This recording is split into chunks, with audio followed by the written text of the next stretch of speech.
dapat ipakita man lang sa iyo yung articles of impeachment at saka yung ebidensya. Tama po kayo. Wala man lang po akong nakita sapagkat ako po hindi isinali sa pakakitaan ng... So naiintindihan niyo po kung paano maging saling Hindi ko pusa. nga po alam na meron na po pala. Hindi man lang kami binigyan eh. Kaya nung tinanong ko po yung aking mga kasama, kayo pala binigyan, bigyan nyo nga ako ng kopya para mabasa ko. Wala rin kami. Paano nyo pinirmahan? Hindi naman namin binasa ng pinirmahan na. Basta meron lang binigay ng mga signature pages. Doon lang kami pumirma. Well, so hindi nyo nabasa? Hindi. God and the world has a way of correcting itself because now I have the privilege of serving the people here, not as a saling-pusa, and definitely, Your Honor, as chairman of the Senate Blue Ribbon Committee, is not a saling-pusa here in the Senate. In fact, you are an esteemed neophyte with a very powerful committee. So, again, number 3 is just a simple walang saling-pusa rule, which is very good. Number 4, respondent have the opportunity to be heard on the draft articles of impeachment. Hindi ko na po babasahin dahil mahaba, pero basically ang sabi ng Supreme Court dito, hindi naman kailangan pumunta doon ang Vice President. Pwedeng through pleadings.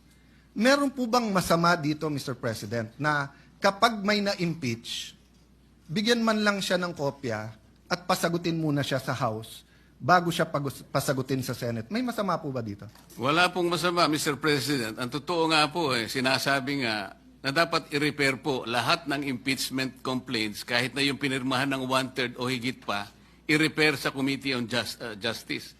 Yun po ang paraan siguro para magkaroon man lang ng pagkakataon ng Vice President, kahit na by pleadings lang, makasagot siya. Yeah. Pero hindi nga po ibinigay.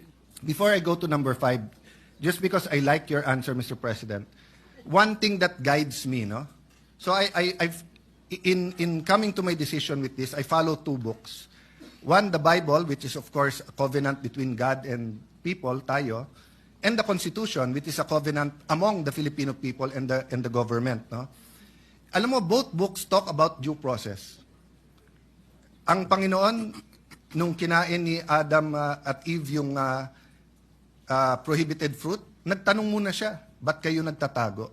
Hindi nag-accuse, nagtanong muna. Pero alam na ng Diyos. So ang ibig lang sabihin ng due process, sabi ng desisyon ng Supreme Court, magtanong ka muna bago ka humusga. So Mr. President, I was thinking, what if naging masyadong emosyonal yung eleksyon ng huli?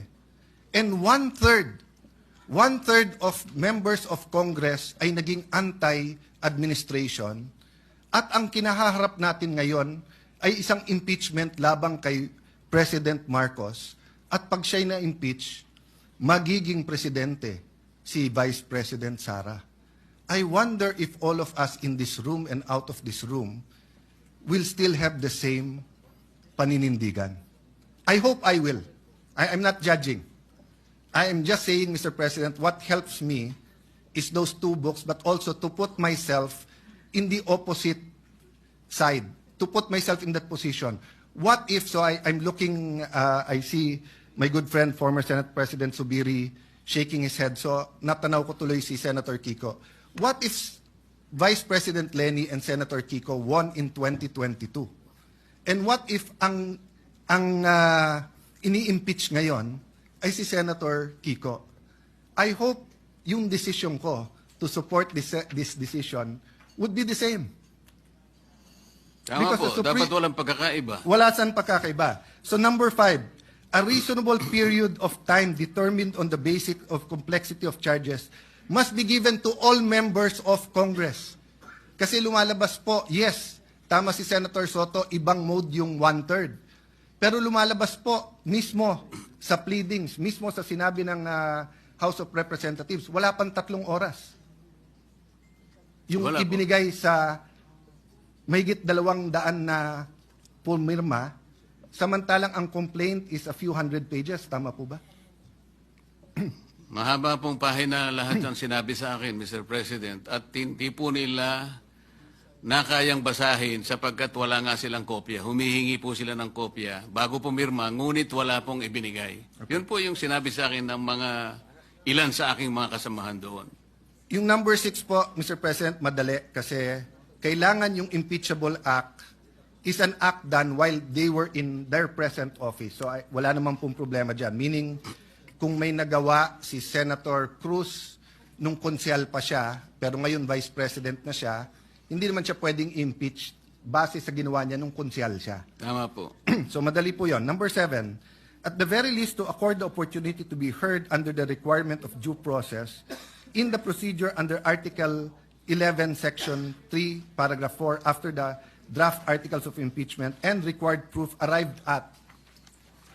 Letter A, the House of Representatives should provide a copy of the draft articles and its accompanying evidence to the respondent and give her an opportunity to respond within a reasonable period.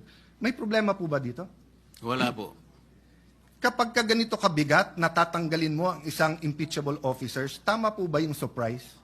Hindi po. Parang, eto yung wag mo nang tignan, 1/3 naman kami, sa Senado ka na, sa Senado ka na mag-reply.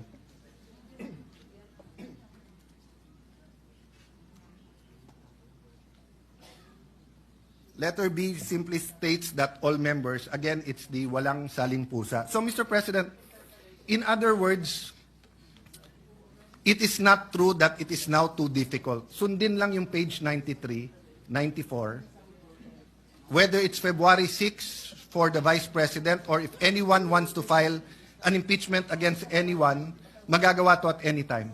Tama po, Mr. President. Let me reverse my question, Mr. President. Dapat ba maging